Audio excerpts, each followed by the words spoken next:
राजस्थान की धरती सदियों से वीरता, संस्कृति और शाही परंपराओं के लिए प्रसिद्ध रही है। इस धरती पर एक ऐसी महारानी ने जन्म नहीं लिया, लेकिन अपने व्यक्तित्व में इतिहास के पन्नों में अमिट छाप छोड़ दी, जिनका नाम आज भी सम्मान और आकर्षण के साथ लिया जाता है, महारानी गायत्री देवी।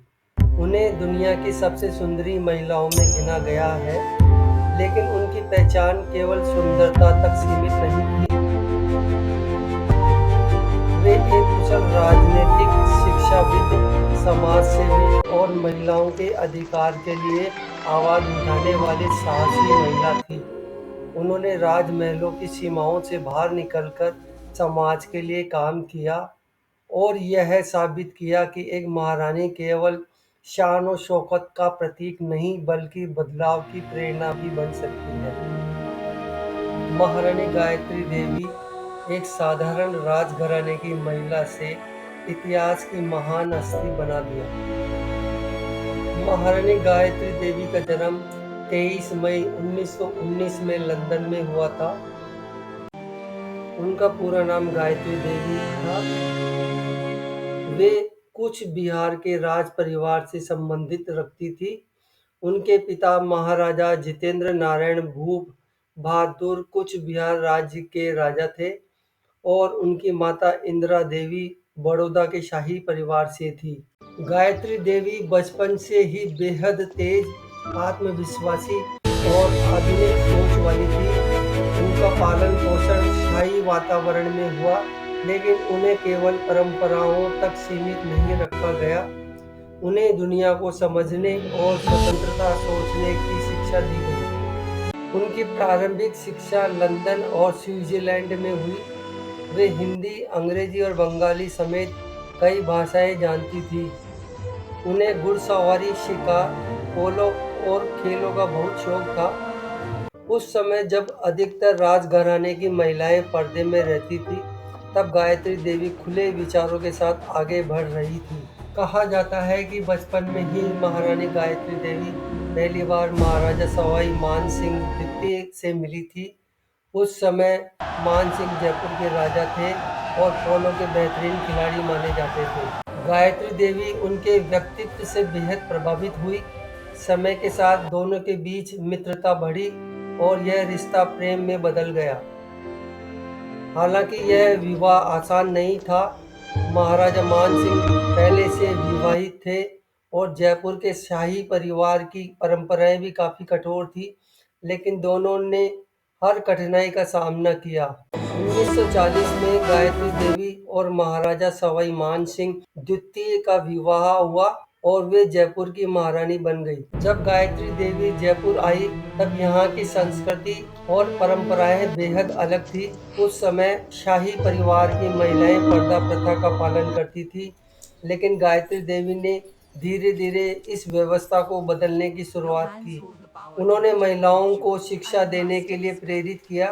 वे मानती थी कि समाज तभी आगे बढ़ सकता है जब महिलाएं आत्मनिर्भर बने। उनकी सुंदरता और शाही अंदाज के कारण वे जल्दी ही अंतर्राष्ट्रीय स्तर पर प्रसिद्ध हो गई। मशहूर पत्रिका वोग्यू ने उन्हें दुनिया की सबसे सुंदर महिला में शामिल किया। उनकी सादगी ही उनकी सबसे बड़ी खूबी थी। वे आम लोगों से बेहद Your warm सहजता presence in से my मिलती family. थी। Thank you. You Jaipur have की जनता always been उन्हें our केवल guiding light. महारानी नहीं, बल्कि अपने परिवार का हिस्सा मानती है। महारानी गायत्री देवी का सबसे बड़ा योगदान शिक्षा के क्षेत्र में माना जाता है।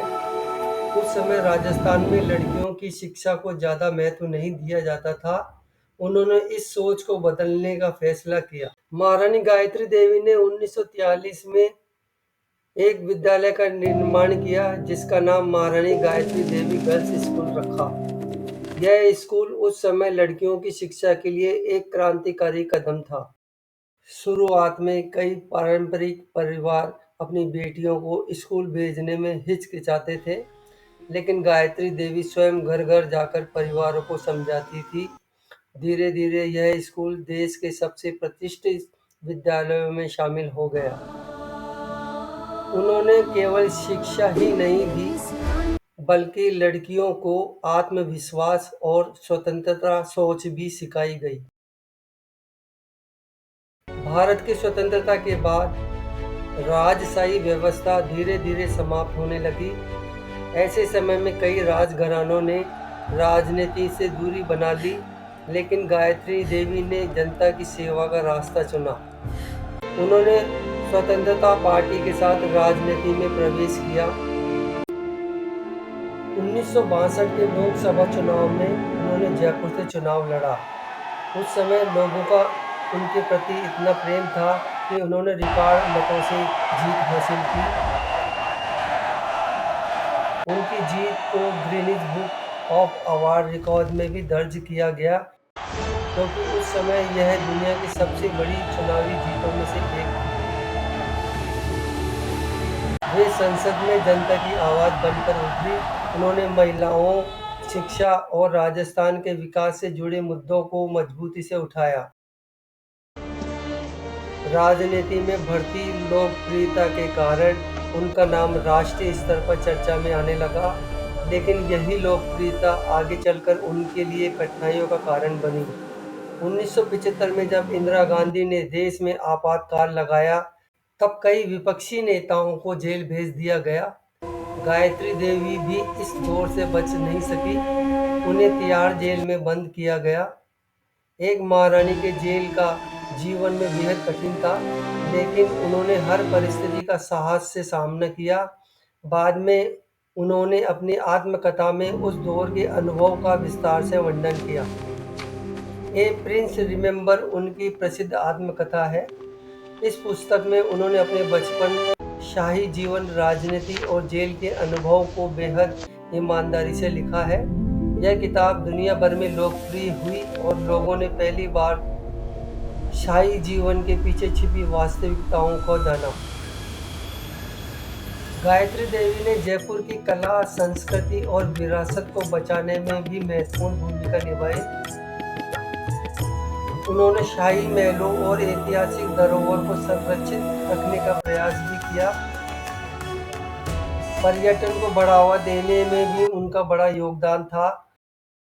इनके कारण जयपुर अंतर्राष्ट्रीय पर्यटन मानचित्र पर और अधिक प्रसिद्ध हुआ। उन्होंने हस्तशिल्प और पारंपरिक कला को बढ़ावा दिया ताकि स्थानीय कलाकारों को रोजगार मिल सके। हालांकि वे महारानी थी, लेकिन उनका जीवन शैली बेहद सादगीपूर्ण थी। उन्होंने सफ़ेद साड़ी का विशेष शौक था। मोतियों की माला और हल्की मुस्कान उनके व्यक्तित्व की पहचान बन चुकी थी। वे फैशन आइकन भी मानी जाती थी। दुनिया के बड़े डिजाइनर और पत्रिकाएं उनके स्टाइल की प्रशंसा करते थे, लेकिन उनके बावजूद उनमें कभी घमंड नहीं आया। वे लोगों में बेहद विनम्रता से मिलती थी। जयपुर की जनता आज भी गायत्री देवी को बहुत सम्मान से याद करती है। उनका व्यवहार इतना सरल था कि लोग उनके बिना झिझक से अपनी समस्याएं It is a साझा करते blessing to थे। see you all in way such good गरीबों health. और You have always जरूरतमंदों की been our मदद के pride, लिए my हमेशा child. आगे रहती थी। उनका मानना था कि असली राजशाही जनता के दिलों में सम्मान कमाने से बनती है। जैसे जैसे समय गुजरता गया, उनकी उम्र भी बढ़ती गई, लेकिन समाज सेवा के प्रति उनका समर्पण कभी कम नहीं हुआ। 29 जुलाई 2009 की जयपुर में उनका निधन हो गया। उनके निधन की खबर से पूरे राजस्थान में शोक की लहर फैल गई। लोगों ने केवल एक महारानी नहीं, बल्कि एक प्रेरणा को खो दिया था।